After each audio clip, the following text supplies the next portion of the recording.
Hello my lovelies and welcome back to my channel. If it's your first time here, please subscribe. Even if it's not your first time and you haven't subscribed, please subscribe. And if you are subscribed already, please share the video if you like it, share it with someone you'd want to see it, leave a comment, like the video, anything just helps a girl out.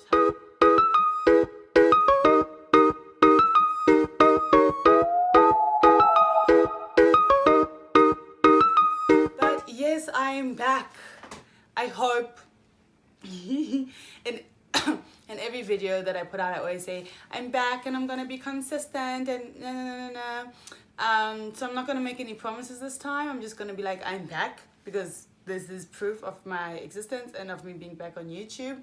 And I just thought that this video would be a little nice, a little summary of why I stopped making content for YouTube. I still made like content for Instagram, but not for YouTube, and I thought it would be nice to just get into it before getting into everything else. I'm sure by now, this point of the video, you guys have obviously realized that we have a new intro. Yes, we are rebranding. We are doing the zaga zaga za that gotta be done to be do to be did, you know. And yeah, guys, let me just say, like, I thought it was important to do a little bit of a rebrand and a little bit of a change on the channel, because I've changed and my life has changed and so much is different from when I used to make videos. So I just thought this would be a really nice fresh start. Oaks, no, I'm sorry, hey, these pleather tops, no, they're cute as fuck, but they're hot. And then this light is in my face and it's just bottom and okay, no, I'm good. But yeah, a lot of things have changed. So I think if you watch the channel, if you scroll past a lot of my videos, you'll see that my channel was very friends based and my life was very friends based and everything had to do with my friends, and my friends for the longest time were my number one priority, above myself, above my family, not above God. God will always be number one. So number two, but above every other aspect of my life that was physical, my friends came first. There was nothing that you could tell me.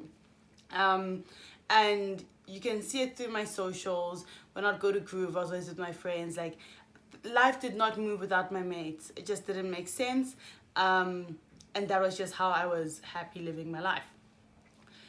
Yeah, you know, when you leave high school and you don't see each other every day and you're in different parts of the country or the world and you start growing as a person, you start to realize that maybe Norm and these friendships don't actually make as much sense as you thought they did. That doesn't mean that people are bad or horrible people.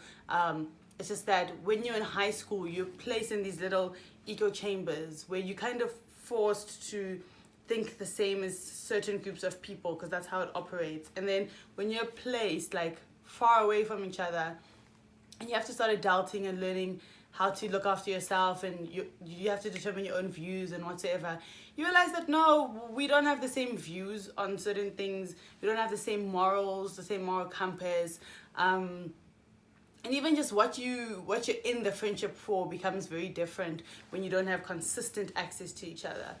So having said that, I am not friends with a lot of the people that I used to be friends with. My entire immediate friendship circle, poof, gone, done. Whether it was mutual decisions, they cut me off, I cut them off, or whatever, it's done with. And then, you know, that obviously shocked my entire life, because my life was my friends. I did not exist as an individual human being. And so it took me a really long time to first accept that no, man, these friendships are toxic and they're borderline abusive and they're taxing and draining. So it took me a long time to accept that alone. And then after having accepted that, it was, okay, I actually have to let go of these people. And it becomes difficult because our lives are very intertwined. So it's not like, if I let go of you, do I have to let go of your parents because your parents mean the world to me? Or do I have to let go of your siblings or your cousins? Or, you know, it's literally like going through a breakup, like a romantic breakup, but it's almost worse, because these are the people that you would be able to go to even when your partner would have let you down, when your family would have let you down. It's like you literally lose parts of yourself, because, well, if you like me, where you literally gave parts of yourself to your friends, like when you cut that cord, you lose massive chunks of yourself and of your heart. And so I found myself feeling very lost. I didn't know who I was, what I wanted to do with my time. I didn't even know what I liked doing.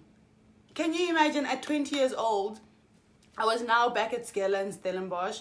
None of my friends were at Stellenbosch except Tyler. Tyler studies here.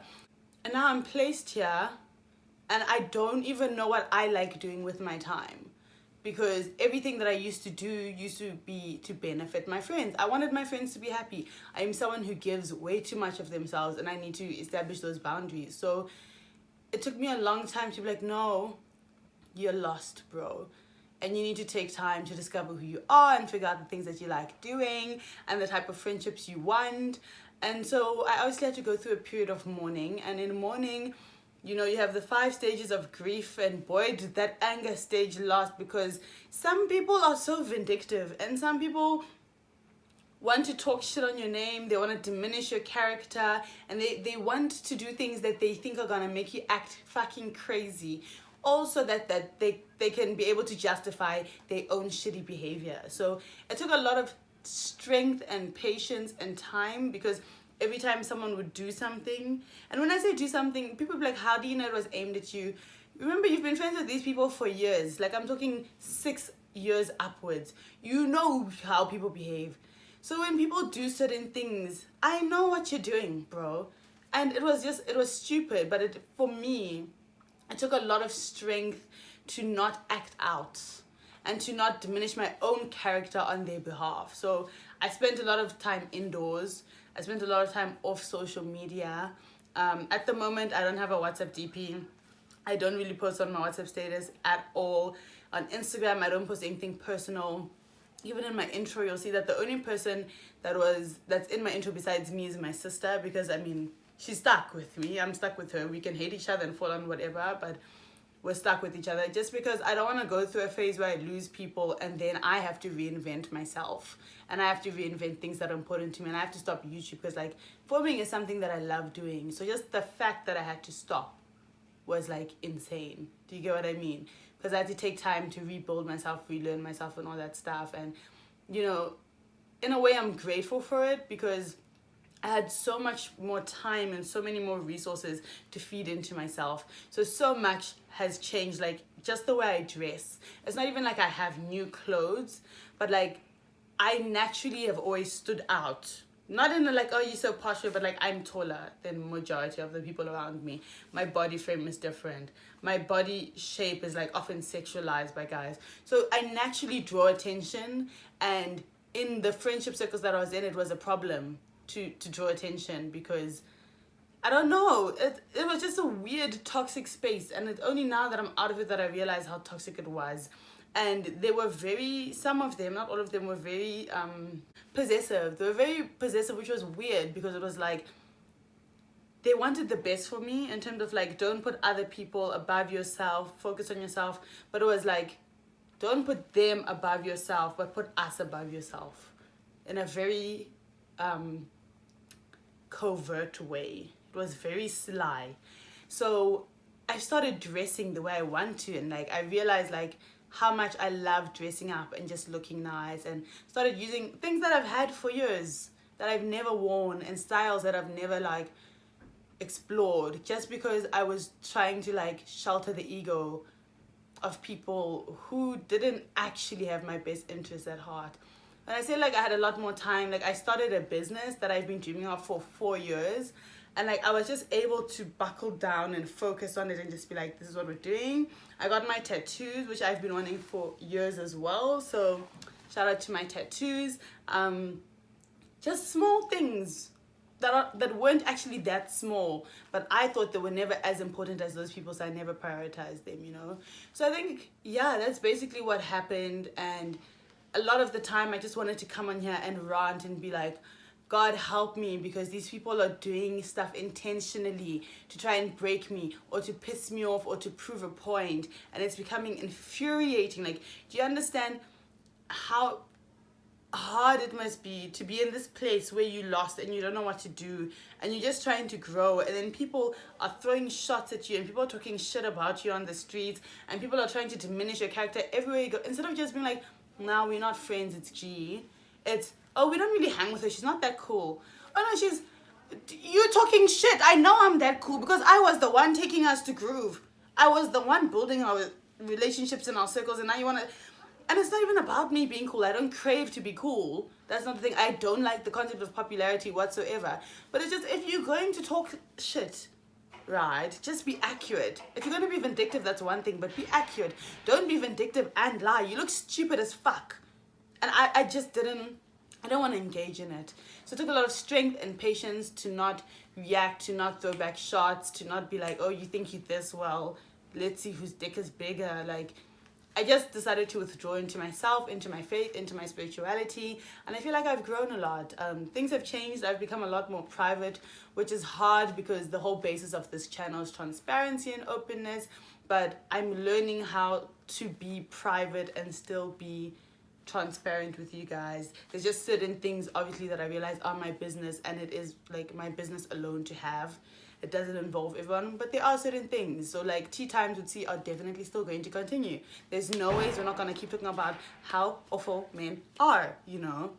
But I don't know, I don't think I'll bring as many friends on the channel, or maybe not continuously. Like, it mustn't be a thing of like, this channel is their space. Like, it's my space to grow, to lead with, to love, to share, you know. And anyone that comes on the channel comes on as like support to what I'm trying to achieve, not to gain, not to, obviously, like, relationships are give and take no matter the nature of the relationship, but like, I don't want to put myself into a situation where it's like I'm just giving and not receiving, because I finally got into a point where my cup is full enough to now pour into other people's cups. I just won't be in a situation where I'm constantly giving and not receiving. But I've also realized that like the Lord gives to me, so I don't need basic bitches like that, but you get what I mean. But that's basically just why I stopped filming. I needed some time to just bring myself back together and to not start paper because I think I'm above that and I'm not gonna stoop down to people's levels. And it's taken me a long time to just value myself the way that I want to. Like, and I am currently so happy. I have never been more in love with who I am as a person and with my life. And I have balance. I'm still figuring out the boundaries thing, but like, I can see the shift and I can see the progress, and I think that is what is most important. So yes, obviously we will get into some stuff, into friendship stuff, relationship stuff, and just stuff in general, because I think it's important. But obviously, as I have changed, the channel will change, not completely, but I think I've grown a lot and I've grown up a lot, and I think my content needs to do the same. So hopefully we can all grow together. I don't know. Hopefully we can all grow together, and this can be a journey for all of us that we can share and appreciate and just love each other and just blossom into the beautiful beings that we are meant to be. But thank you guys for watching this video. If you got this far, I'm sending you love and prosperity. I hope you guys have a lovely rest of your year and beautiful next year, depending on when you're watching this video, and have a lovely day.